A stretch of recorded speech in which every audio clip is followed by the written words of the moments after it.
River Road, you got me running way back home. River Road, you got me running all night long. You got me singing some canal boat song. River Road, you got me running all night long.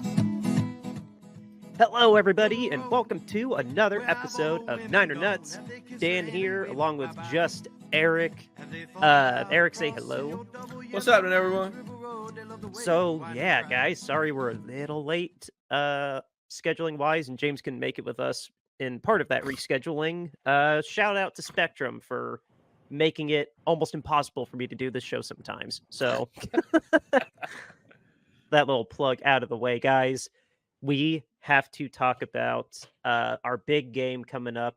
Finally, it's felt like a month since we played football last. It's almost been a month. It's been 3 weeks. Yeah, for the starters especially. Yeah. But no, we've in the build up to it, we've seen how our opponent handled the Dallas Cowboys in pretty resounding fashion. They had no trouble with them.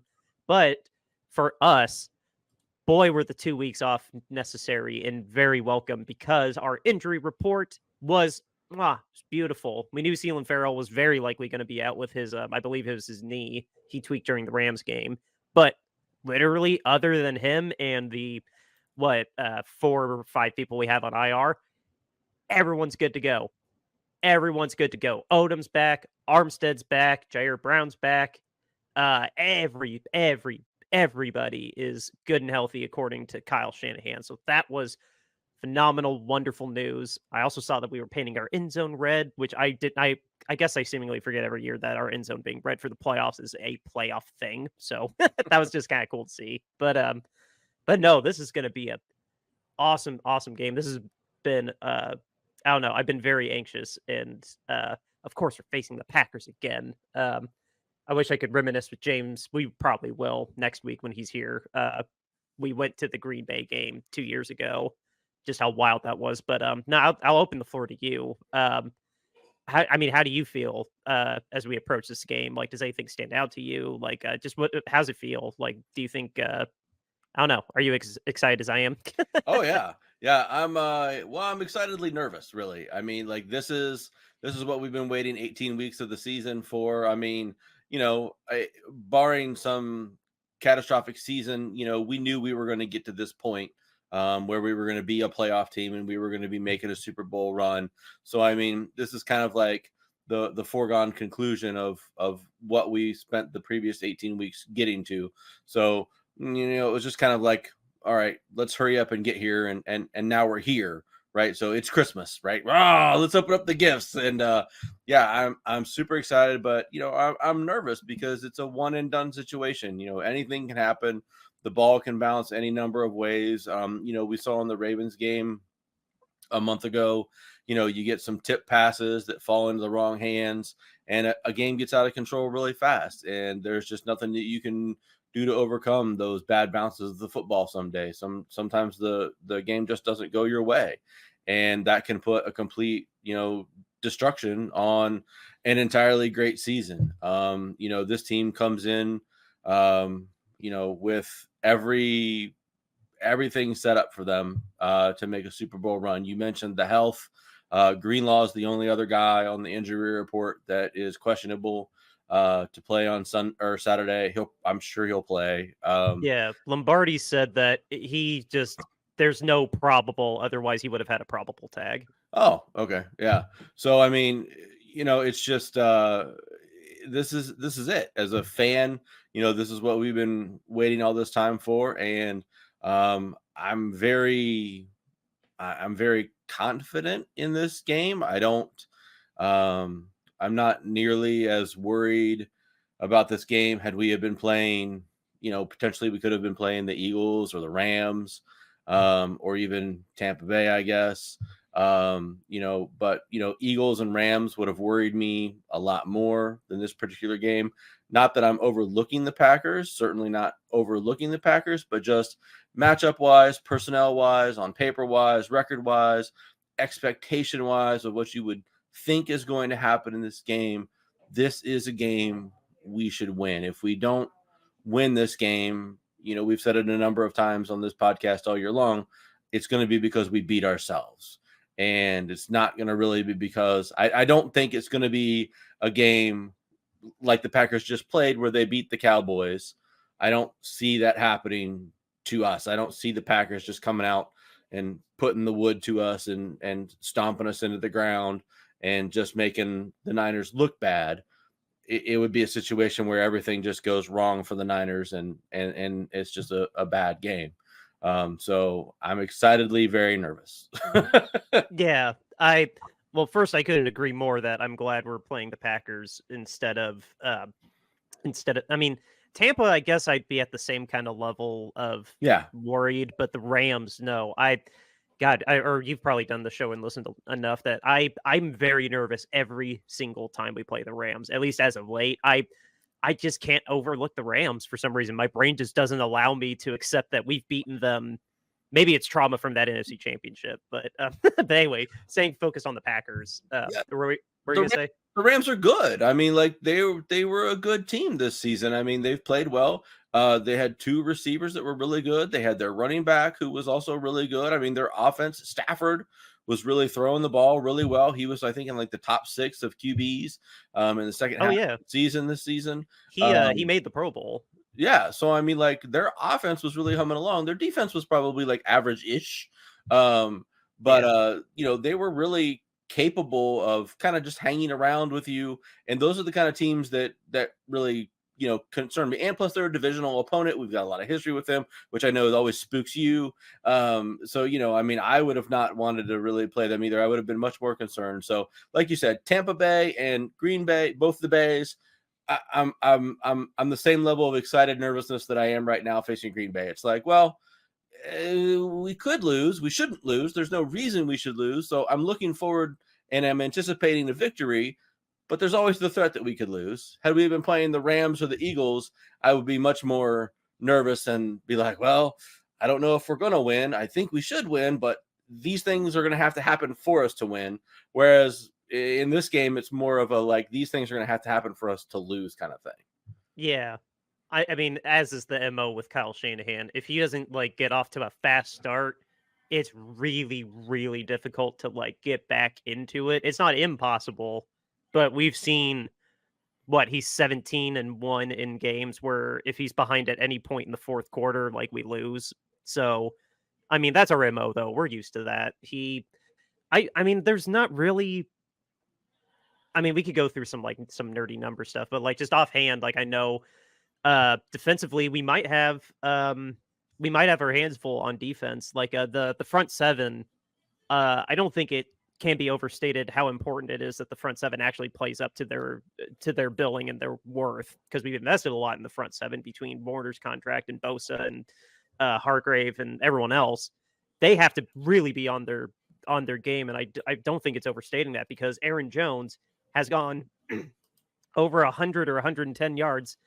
I don't know if it was 5 games, including Dallas, or it was at least 4 games in a row. He's gone over 100 yards. And Dallas, it's still a stat. Dallas didn't sack Jordan Love. That's a credit to their offensive line.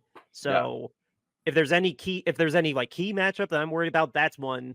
Our front 7 has to come out of the gate like they have been as scary as they were in the regular season. We got to get Jordan off his footing, and we got to plug up the holes for Aaron Jones. Like, yeah, haha, that's what she said. But no, our front 7, my point still standing. Like, our front 7's they could potentially have their hands full with that offensive line.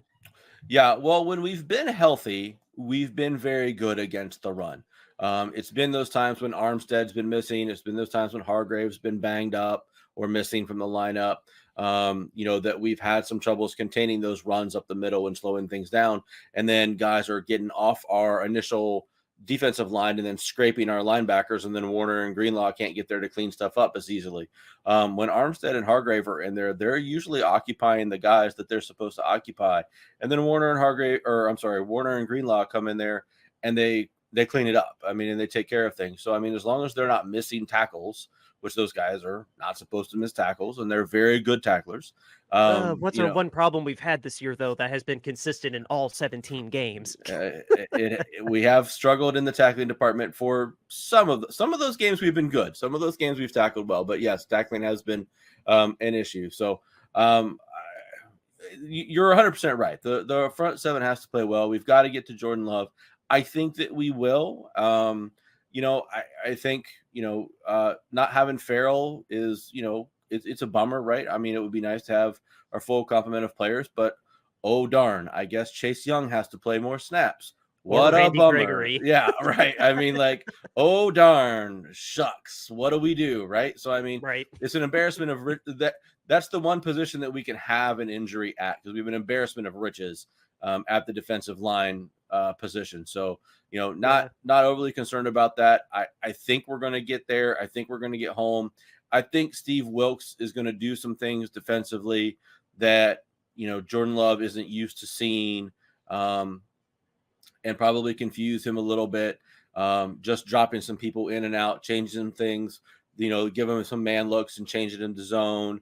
Those kinds of things that are going to be a little bit unexpected for him, and try to fool him a little bit with what he sees out there, and just play their game. I mean, I think they have the talent. I mean, Ward should be able to shut down one of their receivers. Thomas should be able to shut down, with some safety help or whatever, one of the other receivers. I was just thinking, who do you think Ward will be shadowing, since Ward's been shadowing more in the later half of the season? Do you think they're going to have him shadow Watson, or do you think they'll have him shadow Dobbs after the game he had last week? I don't think he'll shadow anybody. I think he'll just stick on one side of the defense and probably just play that side.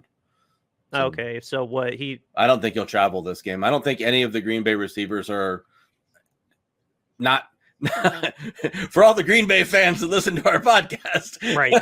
not crapping on your receivers. I just don't think any of them are superstarish enough level to have him travel with them the entire time. I think, they don't have a Metcalf. Yeah, I mean, I think unless one of them becomes a real problem in the game, then maybe Ward shuffles around and starts traveling with them. But otherwise, I think they'll just play and line up with Ward on. I think Ward usually plays on the left side, which is the right side when you look at it. I was going to say number.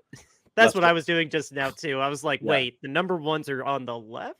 Yeah, he'll be on the left side of the defense, right side when you look at it from the field typically, but he will be closest to us watching it when it's on TV. He will be closest to us than the bottom of the TV. Yes, yeah. So I think they'll just have him play his side of the field that he typically plays on and roll with it that way. So right, I don't anticipate that he's going to travel this week. I would be surprised, but maybe. I think our secondary, just to comment on that, I think our secondary honestly is going to be a little bit more disciplined. Like we already got the middle covered so well between Warner and Greenlaw, and when we have a third linebacker out there, it's oh shoot, I already forgot his name. Burks. No, maybe I can't remember. But we usually only have two out there anyway. But then on the other sides, I love our trio of corners. I've sang their praises before, but I love it when we're in nickel and it's Thomas, Ward, and Demo. I think Demo's been really great at nickel personally, better than Oliver. And then now we have an embarrassment in safety now that all four of them are healthy, so we can rotate between Logan Ryan, Tashawn Gibson, and Jair Brown. So and Odom. Odom's back now for he's back from his torn biceps. So now we can rotate all four of those safeties.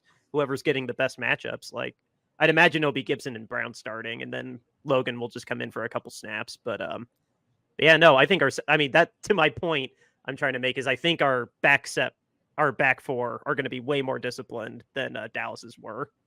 Yeah, I agree. I think we've got everything lined up. I mean, it's a function of having the bye. It's a function of getting that number one seed. I mean, it's really positioned us to be this good off, this healthy, and this ready to go this week. I mean, if we had to play last week and really had to play in week, if the Rams game meant something in week 18, we would probably be in a much worse situation with all these player injuries and stuff like that. We would have new injuries from guys that had been playing in the game, and some of these guys, maybe they'd be back, maybe they wouldn't, because we'd have had to push them, into the game, that would have been last week, a game early or something like that. The biggest guy back is CMC. CMC's back fully healthy, rip roaring, ready to go. So, we've talked a lot about how we're going to stop and we're going to shut down the Packers. How the hell are the Packers going to stop and shut down the 49ers offense? That's what I'm curious to see. I mean, it's one thing to shut down, the Cowboys and what they've got going on. It's a whole nother thing to slow down the 49ers offense. When that 49ers offense is humming, get out the way, man. Yeah. Oh my God. No, it's Joe. It gives Joe Barry some credit where credit's due. He saw that people were calling for his job, and he did. When you look at the results, the last 2 games that he's played, he called them better. Yes, you only beat the Browns, and then, I mean, there is some credit to beating the Cowboys. He didn't let the Cowboys run over them in Jerry World. So, I mean, there is a little something to that. The Cowboys always choke in the playoffs and some intangible things like that. But Joe Barry, at least seemingly, has been doing better. But it's back to that D word I keep saying, discipline. I think Kyle is way smarter than Mike McCarthy. I think our players are far more disciplined than anybody on the Cowboys. And the Cowboys just assumed that because they ended up winning the East and it's our year. No, it never is. Like, I think our guys are going to be a little bit more focused. And exactly, how are you, Joe Barry, going to possibly cover when we have everyone on the field? Juwan Jennings, George Kittle, Brandon Ayuk, Deebo Samuel, and Christian McCaffrey. Who are you going to send on the McKivitz side when we can just run away on the left with having Trent Williams as a lead blocker in the front? Like, I don't know. Like, I'm not trying to like bolster it up and like, oh, we're going to steamroll them. Like, that's just how our offense is, and we're facing defenses in the bottom half or even in the middle of the league. But even some top tier defenses, like at the time, Jacksonville was a pretty good defense. Yeah, but this is going to be a much taller task. You smothered Dallas at home, but we're a wholly different beast. Oh yeah, without question. I mean, throughout the season this year, in all the games that we've won, and I mean, I'll pull them up here. I mean, we beat the Steelers 30-7, Rams 30-23, only a 1 touchdown game. Giants 30-12, Cardinals 35-16, Cowboys 42-10. Then we had our Midwest debacle where we lost and it was gross. Then we beat Jaguars 34-3, Buccaneers 27-14, Seahawks 31-13, Eagles 42-19, Seahawks 28-16, Cardinals 45-29. Well, we lost to the Ravens. Commanders 27-10. Ravens top 5 defense, though. Let's keep that in mind. Yeah. But I mean, every team that and Rams game in the end of the season doesn't matter because we weren't playing. But every game we've won this season, we've annihilated the other team other than that one Rams game in week 2. Every game, we've annihilated the other team, just destroyed them, just ran them out of the building. So, I mean, if you're the Packers, how are you going to slow us down? Nobody outside of the Rams has been in a game that we've won. Nobody outside of the Rams has been within 2 touchdowns. Nobody. So what are you going to do? I mean, like, I don't know. I was thinking about it the other day, and I kind of went back to that 2019 run when we went to the Super Bowl and got to the Super Bowl and got so close, and we just didn't finish it off.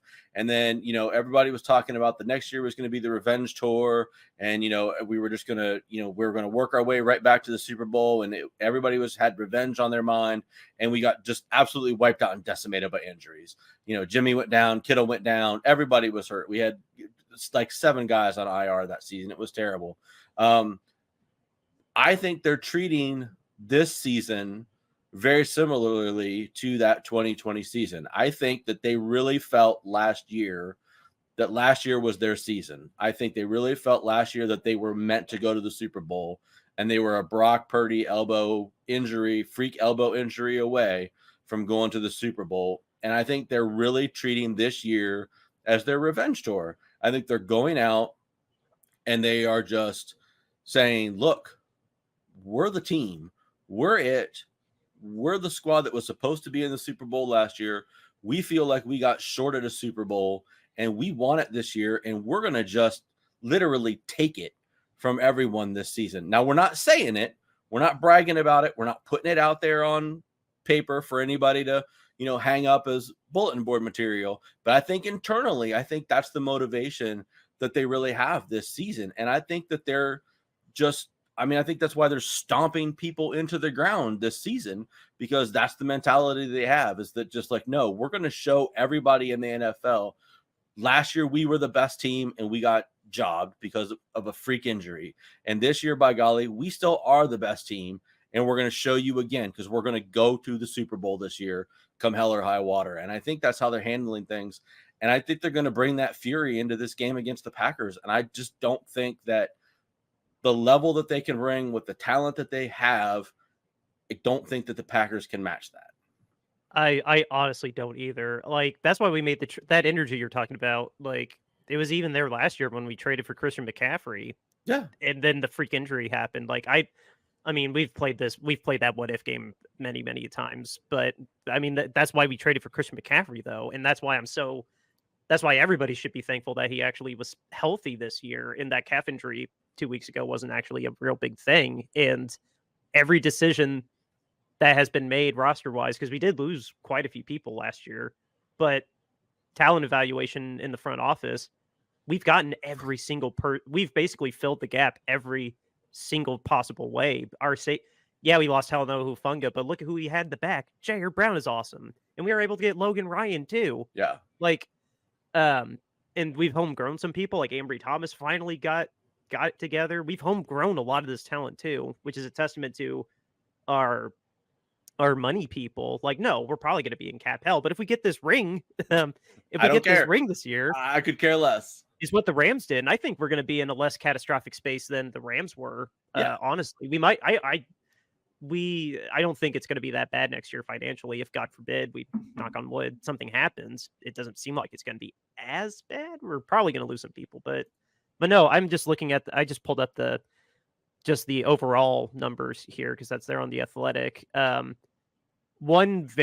only thing, honestly, the yards per game, 7th and 17th, but it's only a 30-yard difference, 352 to 322. But that's mainly because the biggest thing I see here, their run defense sucks. They're 28th in the league. Yeah. So if there's one thing that I think our offense is really going to be able to take advantage of is that run defense, because that's a way to milk the clock. That's a way for us to keep the ball. And then Purdy's bread and butter is making the absolute most out of his maybe passing it 25 times a game. Like, because we just don't pass that much. We just really hurt you when we do, because we catch you off guard. I mean, if we give a combination of McCaffrey and Mitchell 25 runs in this game, I feel like we're going to be just fine. I feel like that means that we've very handily won this game. I feel like it means that McCaffrey probably has every bit of 90 yards and 2 touchdowns. And Debo too. Debo can take advantage of that too. Yeah, that's true. Yeah, so sprinkle in 3 or 4 Debo runs as well out of that, and I think we're doing fine. I think that, maybe there's a tendency to say, oh, well, they're not good against the run, so they're going to expect that we're going to run. So instead of that, we're going to pass to throw them off because they think we're going to run. And I think in this situation with this game, with the level of talent that I perceive between the two teams, I mean, they're, would you say 28th against the run, and we're third. 28th against the run, and we're third for the run in offense. So, I mean, I think when you have two disparate levels of talent like that, I think you just line up and you put on your big boy pants and you say, look, here I come. This is what I'm about to do to you, and this is what I'm about to do. And by golly, if you think that you can stop it, then let's go, brother. Let's have at it. And I think you just line up and you smash them in the mouth. Yeah. Their secondaries, at least raw number wise, is about the same as us. But I think if they decide to try to load the box, I'd go for it. We saw Tampa load the box. We saw New York load the box. We'll pick on man coverage. That's perfectly fine. The only team that was actually good against us in the past was Minnesota was a little, Minnesota was a little tricky. Cleveland was just I'll sum that up to the rain. But the Ravens are the only ones that really actually took control of us in the pass defense. Cleveland's pass defense all season long was very, very good. They played excellent man coverage all season long. Yeah. So they were a tough opponent in that regard. But yeah, so I mean, if you're going to load up the box with 8 or even 9 guys and give one-on-one matchups all across the rest of the board to our guys, someone's getting beat. Yeah, please cover Ayuk, please cover Kittle, please cover Debo. And then we'll alert CMC into a pass route as well. And good luck with that. Oh, have Christian run a Texas route. Have Kittle just burst up the middle and make a linebacker go on him. Yeah, I mean, like you're not going to be able to hang with that. So I mean, if that's what they want to try to do, then by all means, go ahead. I'm more than happy to let them go ahead and crowd the box and try to make that happen. But I don't think Joe's really got his work cut. Joe's really got his work cut out for him this week. Like, they got Jair Brown, and you can only follow so many damn teams and to certain degrees during the rest of the year. I don't know anybody on the Packers defense besides Jair Brown, and he is a really good corner. Alexander. Jair Alexander. Yeah, he is a really good corner too. But he is, but he was hurt. I don't even know if he's going to play because he got hurt last week, I think. So I got to look to see. I thought I saw that he was questionable, but questionable can mean he could be a game time decision. Yeah. So, I mean, he may or may not even play. So that's just even more power to us. Like, yeah, I don't know. I haven't seen. He is currently questionable. Okay. Like, I haven't personally seen that much smack talk really, which is kind of surprising. But I mean, it's nice to see that Vegas is kind of in agreement with us that we're 9-point favorites. I guess this is my last thoughts on it, but like I think we'll handle this okay. Like, no, it's you got to worry about it's a playoff atmosphere. Yeah, we're at home and that helps a lot. But I mean, we have a history with the Packers recently. Like, we've played them. This will be our fourth or fifth playoff game in a little over 10 years. And it's like 10th overall, I think. Yeah, I saw a video where they smoked us in the 90s, and we've been smoking them now in 2010s, but now carrying over into the 2020s. But no, don't forget 2 years ago, it came down. We were playing in snow, but it came down to a field goal. Yeah. Like, I hope it's a game where CMC runs in 4 touchdowns like our man Raheem Mostert did. I hope it ends up being like that, and I hope we can throw Jordan Love off. But I mean, let's give credit to Jordan Love. He threw 30 touchdowns, dude, in the regular season, and this is his first year as a full-fledged starter. Yeah, basically a rookie. Yeah, I certainly didn't expect that out of him. I mean, I was telling a guy at work, also a big 49ers fan, so we kind of talk a little bit and stuff. But I figure I think the 49ers are going to come out, and I think it's possible they look a little slow and a little sluggish for maybe the first 2, possibly even 3 drives, attributing that just to not playing in a real game for about 3 weeks. I don't want to necessarily call it rust, but just like kind of that whole like, oh yeah, this is what a game speed is again, like, right? That kind of thing. But then after that, like, I think it clicks and they start going again. And it's the 49ers team that we've seen for the vast majority of the season where they've gotten their 12 wins. And we're hitting some big plays. We're taking some big shots. We're converting, our big third downs that we do. And we're marching up the field and we're punching it in. And this has all the earmarkings to me of it being a close game at the half where it's probably 21-10, 21-13 or something at the half, and ends up being probably 35-16 by the end of the game is kind of what I'm thinking. I feel like just by the time the second half comes around and we're sort of out of our little slump from being off for 3 weeks, I think we're rolling and I think it's over. Thank you, ESPN. That was really loud. What has happened? It was about the Sabres. They gave me a hockey update for some Oh, reason. No, that was boo. sorry. That was really loud. So that's what I think. I think it ends up being kind of nerve-wracking through the first quarter and a half, maybe, because we just look a little out of sync from the lack of game speed reps. But then by the second half, we peel away, and it ends up not looking like a thing by the end of the game.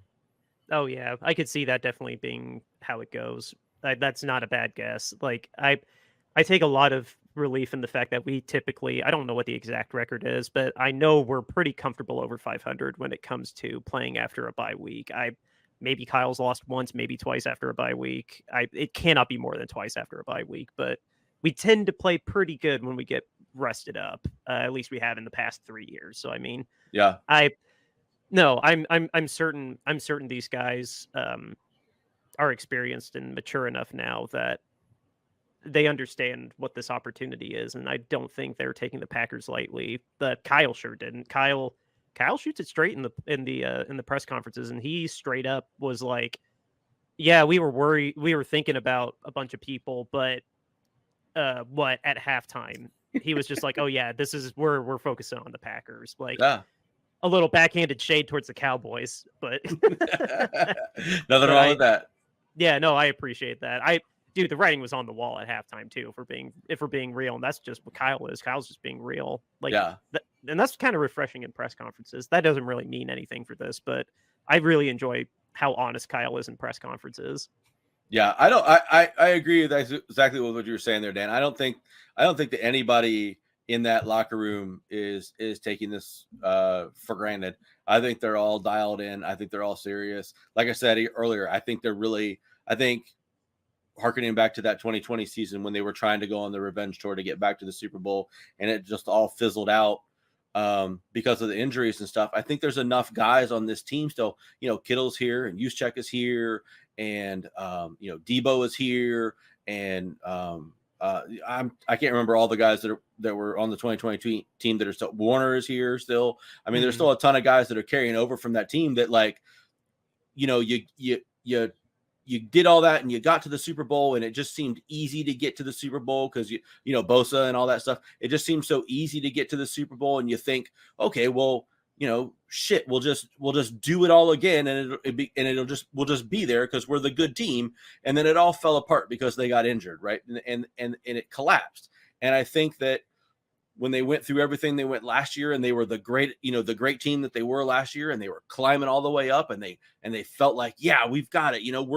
We're zooming along. And I think that they could feel, that as a team, like, we've got this, like, we've got a real legit shot. And then Purdy hurt his elbow, and it all just collapsed. I think those guys felt it all get yanked out from under them again. You know what I mean? And I think it's that times too. Don't forget when we lost to the Rams too. Like, the turnover between last year and this year wasn't that much, but when you take in the year before that, it's still not that much turnover. There's still plenty of people from 2 years ago, let alone last year.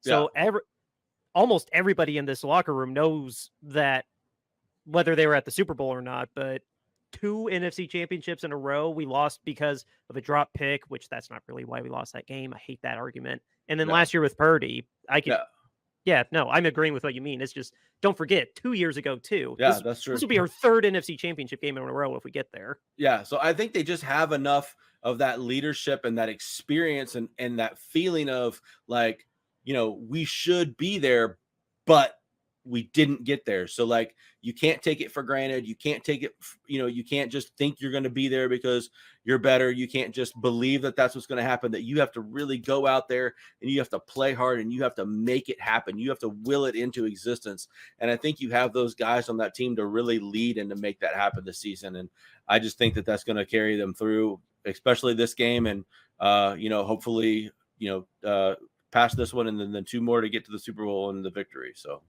Yeah.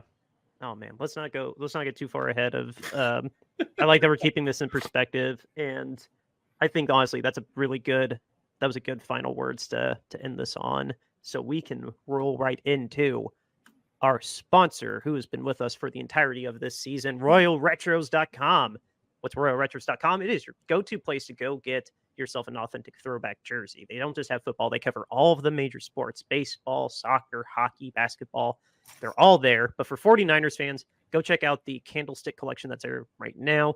It's a curated Bay Area collection. I did see some Giants in there too, if you're a baseball fan also. But go find something nice you like there and use the promo code Shady Sports to get 10% off of your entire order. Again, it's Shady Sports when you check out at RoyalRetros.com. Go get yourself an authentic throwback jersey today. It helps the channel. It helps us. We really appreciate it. And thank you, Royal Retros, for being a sponsor.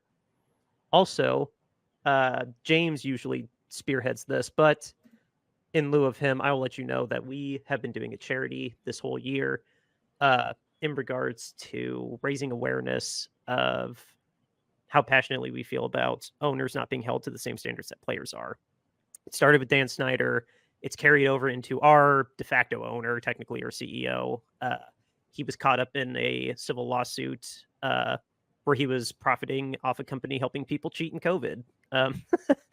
Then, of course, there was the Texans minority owner who has allegedly, I actually haven't followed up on the lawsuit. He allegedly did some really terrible sexual things in Kentucky. But then, of course, not quite as criminal, but David Tepper in Carolina's a moron.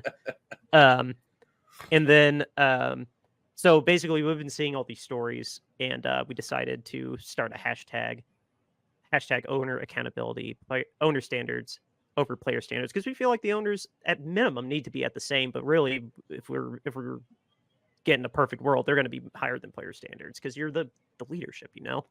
So in the spirit of this, we have created t-shirts. We have this one is our more standard shirt. It's got owner standards over player standards and our hashtag there. This one has the most variety of colors, and you can see there. You can get t-shirt, long sleeve, hoodie, pricing starting at $22.99, and it is at bonfire.com. That's where all these are going to be at, and all the money from these shirts, all the proceeds, I should say, are going to be going to a crisis center in Kentucky. The next shirt, we brought this back. We had this for a limited time when we were doing our Dan Snyder campaign, but we've decided to bring it back. It is the owner Mexican standoff. So that one's available. Get it now, because when it's gone, it is going to be gone this time. Next is our album art that you see if you listen to us on Apple Podcasts or Spotify, wherever you listen to audio only.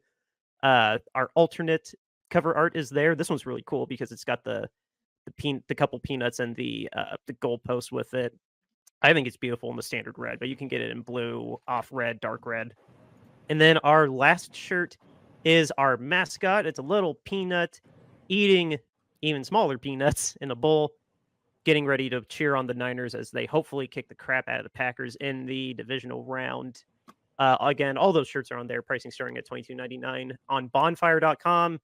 Is in the show notes. No matter where you're watching or listening, just scroll down. They're in the show notes. I hyperlink it there every week. And like I said, all the proceeds are going to be going to a crisis center in Kentucky. So we don't want a dime for any of these shirts. We just want to help out some families in need and get you a cool shirt at the same time. So with that, our game is at 8:15. I keep saying 8:30. We're the 8 o'clock primetime game on Fox with Kevin and Greg. So that's going to be exciting. It's going to be on Fox instead of NBC. Break up the monopoly they have on playoff games. You noted that they had a crap load of them. Yeah, they did. But yeah, the only thing of note that I really want to bring up is I just want to excuse me. I just want to just send some prayers to Jim Irsay, the owner of the Indianapolis Colts. I'm here in Indianapolis, so of course I have a pulse on the Colts, and I secondarily cheer for them behind the Niners. I want my home team to do well, of course, but no, for as many things as we've said about Jim Irsay, there's been some news about him being in the hospital for a respiratory illness, but now things have been coming out that he possibly overdosed last month, and this now is being speculated. This might be that too. I'm not saying it is. He's in the hospital, and clearly something's been going on for the last month with him, and I don't know, for all the jokes and criticism I've done for him, I don't ever want something serious to happen to him. Like, I know his health has been in the toilet for a while, and I just I don't know. I hope he gets out of the hospital sooner than later and can get back to the office to help the Colts this offseason. So, had you been seeing that story, Eric?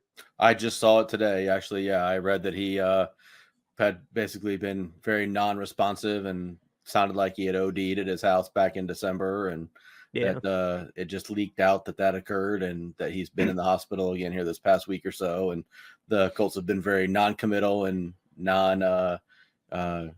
given any press on or words on it at all. So, certainly don't wish that upon anybody. His addiction struggles have been well documented throughout his entire ownership career. Well documented. Yeah. And it's a demon that he battles, and one that, sadly at his age and given the stories that keep coming out about him, is probably something that he's going to unfortunately succumb to at some point in time. But just wish him the benefit of as long as life as he can get it. So yeah, no, it's no joke. He does do the kick the stigma here in Indy. If you hadn't heard of that, he does do a lot of grants and benefits for mental awareness and addiction treatment like that. So that is really cool that he started kicking the stigma. Darius Leonard was a big spokesperson on that too. But yeah, no, that was just really, I don't know. It's fun to make fun. It's fun and easy to make fun of him with some of the goofy stuff he says. But well, he's kind of a jackass. I mean, like he could be a person who has a horrible problem with addiction, but he could also be more of a nice guy. He's kind of an asshole. Yeah, I mean, there is that. I do wish him nothing. I do hope he gets out of the hospital soon. I just don't like it's just sad news in general. But I say that being fully aware that I've made fun of him quite a bit in the past year. But no, just thoughts and prayers, real well wishes, praying for the family. That's really all I got here at the end. So to wrap up this episode, when this drops, we got a game in 24 hours. So hopefully you caught this before kickoff. Music is River Road by Justin Youth. And stay tuned for our parlay episode. Beat the Packers. Go Niners.